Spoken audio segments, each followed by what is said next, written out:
વરસાદની મોસમ અને મકાઈને બંનેને ખૂબ જ જૂનો સંબંધ.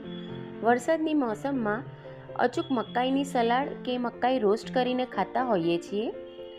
વળી પાછું આજે એકદમ હલકું હલકું ખાવાની ઈચ્છા હતી અને વરસાદ પણ વરસતો હતો, એટલે મકાઈની સલાડ બનાવી. મકાઈના છોડા કાઢીને અને રેસા સાફ કરી નાખ્યા. મકાઈના આખા દાણા કઈ રીતે કાઢીએ ને એ પણ હું આજે તમને બતાવું છું. પહેલાં હું મકાઈના દાણા માર્કેટમાંથી લાવતી હતી, પણ જ્યારથી આ ટ્રીક મેં જોઈને ત્યારથી હું મકાઈના દાણા ઘરમાં જ કાઢી લઉં છું. એકદમ જ ઇઝી છે. તો મકાઈને તોડીને તેના 2 ભાગ કરી લેવાના. તેમાંથી એક ભાગ લઈને દાણા એક જ જગ્યાએથી કાઢવાના.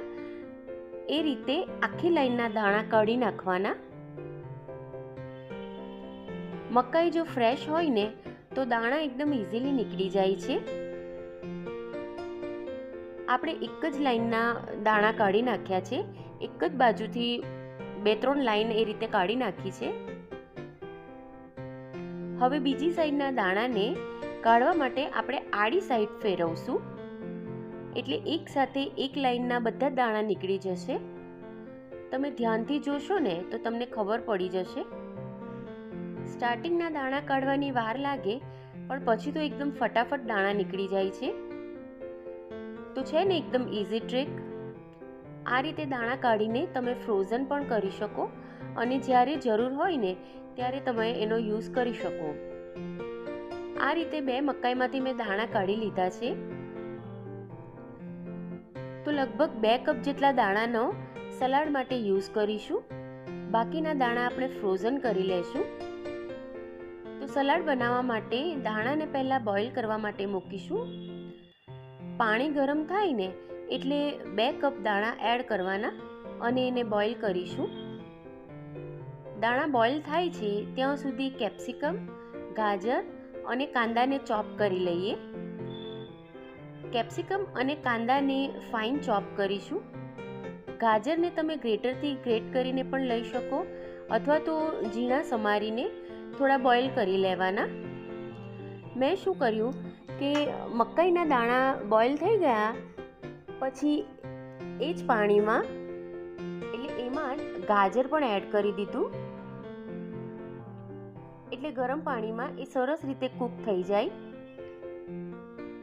કેપ્સિકમ, ગાજર અને કાંદાને તમે ચોપરમાં ચોપ કરીને લો ને તો ગાજરને બોઇલ કરવાની જરૂર પણ નથી પડતી.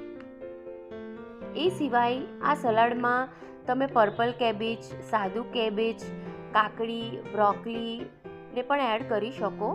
એટલે વેરિએશન ઘણું બધું કરી શકાય, પણ કોઈક વાર આવું સિમ્પલ બનાવીને ખાઈએ ને તો પણ બહુ જ મજા આવી જાય. આ ગુજરાતી સ્ટાઇલની સિમ્પલ પણ માઉથ વોટરિંગ સલાડ છે. મારા ઘરમાં તો આ સલાડ બધાને ખૂબ જ ભાવે.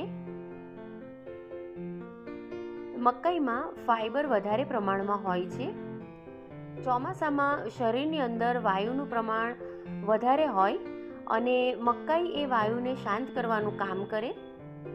એમ મકાઈના ઘણા બધા ફાયદા છે, એટલે મકાઈ ચોક્કસથી ખાવી જ જોઈએ ચોમાસામાં. તો તમે જોઈ શકો છો કે મકાઈ અને ગાજર બોઇલ થઈ ગયા છે. તો પછી હવે એને સ્ટ્રેન કરી લેશું અને બાઉલમાં કાઢી લેવાના. એની અંદર ઝીણા સમારેલા કેપ્સિકમ, કાંદા એડ કરી લેશું.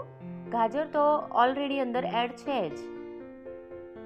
એમાં ચપટી મીઠું, ચાટ મસાલો, થોડી શીઝવાન ચટણી અને લીંબુનો રસ એડ કરશું અને એકદમ પ્રોપરલી મિક્સ કરી લેશું. જીરું મરીનો પાવડર કે પછી ઇટાલિયન સિઝનિંગ પણ તમે એડ કરી શકો. શીઝવાન સોસની જગ્યાએ ચિપોટલે સોસ કે મેયોનીઝ પણ એડ કરી શકો અને હંગ કર્ડ પણ તમે એડ કરી શકો. તો ગુણોથી ભરપૂર અને વરસાદમાં ખવાતી આ સલાડ કે ચાટ તમે ચોક્કસથી બનાવજો અને મને લાઈક, શેર અને સબસ્ક્રાઈબ પણ કરજો. Till then, bye bye.